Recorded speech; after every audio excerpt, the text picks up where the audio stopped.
Today I'm going to show you how to make these chocolate cheesecake brownies. This recipe was an old favorite of mine from a Nigella Lawson cookbook. I cooked these for years when I was first married, and lately I've been thinking about them and thinking, I wonder if I can make them keto. So I looked at the recipe, I played around with the volumes and with making sure that they're low carb keto friendly, and I got it. So I'm going to share that recipe with you today, and check out down below for the link for the recipe that you can print out yourself, and also leave the link to the Nigella recipe book that this comes from, because it is one of my all-time favorites. So let's get straight into the recipe.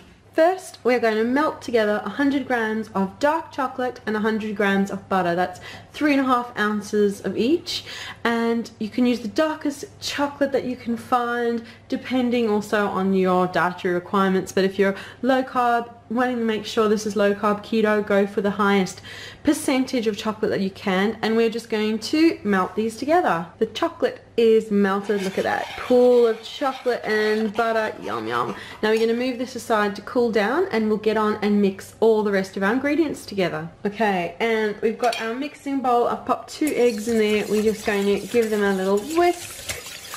And now for sweetness, I'm using stevia. You can use whatever sweetness you like that agrees with you. If sugar agrees with you, then pop sugar in. I don't use sugar. I use, where's my stevia? Over there. Organic stevia, that's what I use. And I find for myself 2 tablespoons of sweetness is more than enough. It's sweet enough with the chocolate. I'm happy. If you want to add more, you could add 1/4 cup.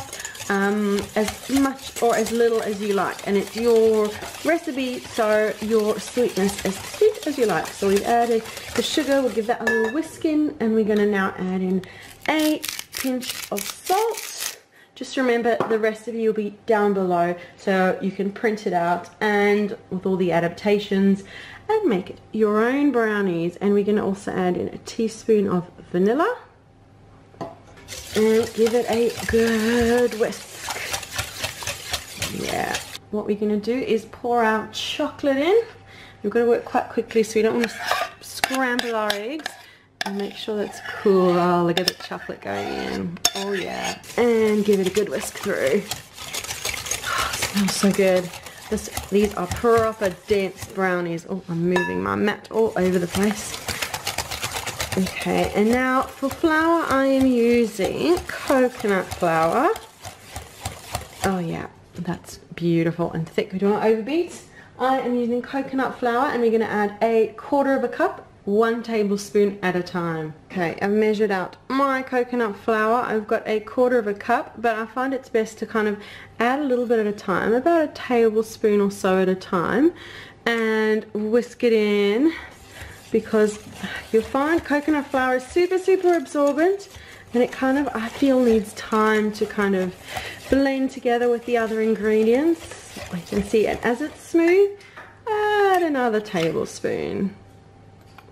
And just keep doing that until all of your coconut flour is used up. And if you've added all your coconut flour, because coconut flour is a tricky ingredient, it really is. If you add all your coconut flour and you look and it still looks really super dense and wet, add another tablespoon, or add all that.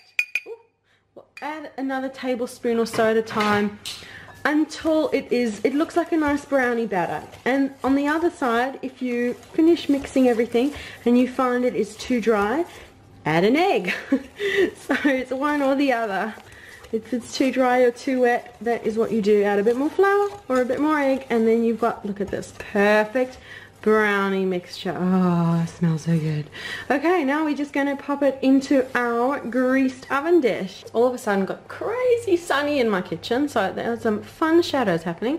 Anyway, I've got my baking dish out. I've popped heaps of butter in it, and now what we can do is we're going to put half of the brownie mixture. Of course, if you just want to make plain brownies, stick this in the pan, but I'm going to pop half the mixture into my pan, into my dish, move that aside. And we're just gonna, it doesn't really look like much, but it is a bottom layer of brownie here. So we'll just fill the bottom here with our brownie mixture. And then we are going to fill it with cream cheese. Make a whole cream cheese layer. This is so fun to make and to enjoy. Okay, so we're gonna pop that aside, and now we're gonna add cream cheese. It's up to you how much you want to add. You can add from 125 grams to 250 grams, so from half a stick to a whole stick of cream cheese. They're my hands. This really is sunny, isn't it? I'm gonna get the cream cheese and I'll show you what I mean. So my cream cheese came in this really interesting shape. It's up to you how you want to cut the shape of your cream cheese to go in. Let me show you. So take cream cheese like that little side over there and just cut it into little pieces. And then it's up to you if you want to have this whole layer full of cream cheese, or how I like to do it is you take, imagine 16 brownies or so, and you give each little piece a big chunk of cream cheese like that. Just wait till the end, you'll see what I'm getting at. So we just distribute little interesting pieces of cheese all around. I don't know if I'm doing this quite the right way, but we'll just cut the cheese here, there, anyhow, and we'll just fill up the dish with the cream cheese. It's really looking like a mess, but I know what I'm doing. Okay, so we just fill it. Move that aside so you can see what I'm doing. Some pieces get a bit more. You could fill the entire layer with cream cheese. That's what I mean, that you could use 125 grams, or you could use the whole 250 grams, the whole package, and just fill it with all the cream cheese. And if you want extra cream cheese, you can just dot more along here. So that's what's kind of difficult to give an exact measurement. I think I need just a smidgy bit more. This cream cheese, I mean, on low carb keto, you use cream cheese for everything. So I am quite happy with that cream cheese distribution. And now we're going to pop the second layer of chocolate on. I've got my brownie mixture front and center, and now we're going to add the rest of the mixture on top of the cream cheese. So it's kind of sandwiching brownies with cream cheese in the middle. It's just so good. Remember to check down below for the recipe so you can make these and follow along, print out the recipe and go for it. Okay, so we're just going to, as gently as possible. I am not the most patient and most gentlest of bakers. I have not much patience, but there we go. Look, get all the chocolate off. Oh, yum. And so now what you're going to find is every single bite will have a bite of cream cheese in the middle. And so they're like cheesecake brownies. That's what they are to me. Yum. Okay, so now it's going to go into our oven, which is preheated to 180 degrees Celsius or 350 Fahrenheit. And that's going to go in for about 20 minutes. And I'll show you when they're ready. Right, it's come out the oven. It smells amazing. You can see, oh, it's so good. Now, leaving it to cool will firm it up a little bit. Of course, it's nice and gooey. You could have this as a warm pudding even. Oh, yum, yum. I'm going to let it cool down, and once it's cooled, I'll cut it up and show you what the inside looks like. Okay, so I've cut them into pieces. We've got about, let's see, 15 pieces there. They're not all quite exactly the same, but let's pull one out and see what it looks like inside. Right, I've pulled one out. Look at that. You can see the brownie inside there. The brownie, the cheese, the cream cheese cheesecake.